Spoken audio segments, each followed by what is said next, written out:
Celsius.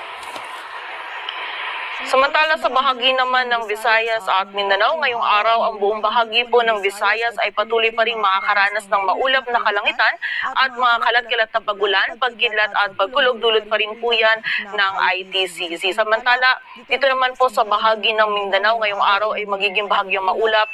Hanggang sa maulap yung ating kalangitan, meron pa rin tayong tsansa ng mga isolated o yung mga biglaan at mga panandaliang pagulan, pagkidlat at pagkulog, dulot po ng ITCC. Yung mga pagulan po na ito ay posible pa rin po maging moderate at kung minsan ay mga malalakas na pagulan na maaari magdulot ng pagbaha at pagguho ng lupa. So pag-iingat pa rin po para sa ating mga kababayan.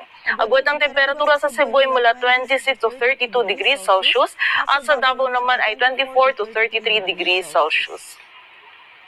At para naman sa lagay ng dagat baybayin ng ating bansa, wala po tayong nakataas na gale warning kaya malayang makapalaot yung